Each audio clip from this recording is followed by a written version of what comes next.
Hello माय YouTube family, आप सभी को मेरा प्रणाम। आप सभी को मैं अपने यूट्यूब चैनल में स्वागत करती हूँ। आप सभी अगर मेरे चैनल पर नए हो तो प्लीज़ मेरे चैनल को लाइक एवं सब्सक्राइब कर दीजिएगा। आप सभी के बीच में एक बेटा विवाह कर गीत लेकर आई हूँ। प्लीज़ आप लोग मेरा पूरा गाना सुनिएगा। मेरा गाना कैसा लगा प्लीज़ कमेंट बॉक्स में आप लोग बताइएगा। चम चम चमकेला दुल्हा के मौरिया, लरिया लगल मोल। चम चम चमकेला दुल्हा के मौरिया, लरिया लगल मोल। दुल्हा भैले ठारा, नैना झरा झरलो। पेनी ओढ़िए दुल्हा भैले ठारा, नैना से झर झरलो। कमरा में से निकल लिया होया पनायाम, किए बाबू नैना ढार लो। कमरा में से निकल लिया होया पनायाम, किए बाबू नैना ढार लो। पेनिए ओढ़िए बाबू अंगना भैले ठारा, नैना झरा झरीलो। कमरा में से निकल लिया होया पनायाम, किए बाबू नैना गिरेलो।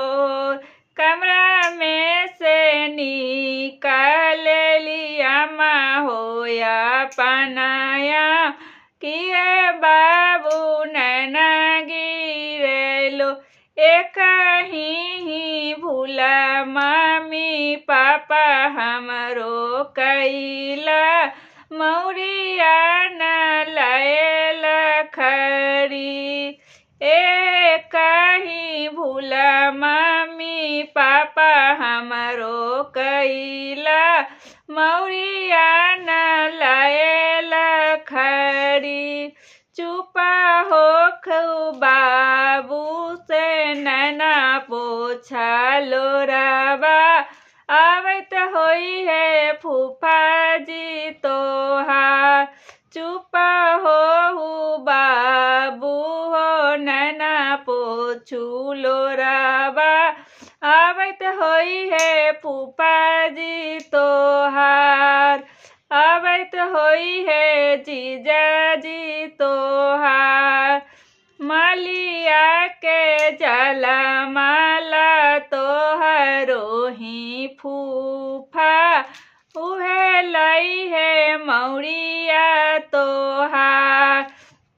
मालिया के जला माला तोहरो ही फूफा, उहे लाई है मौरिया तोहार।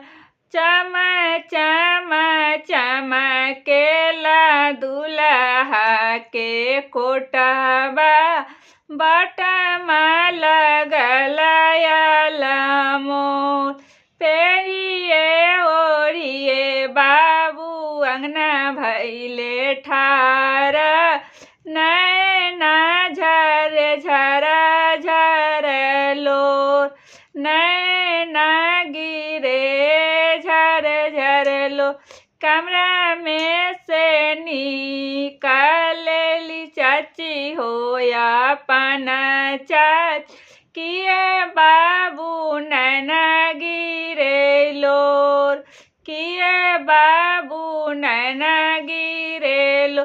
एक ही भूला चाची चाचा हमरो कैला, जूता बना लैला खरी।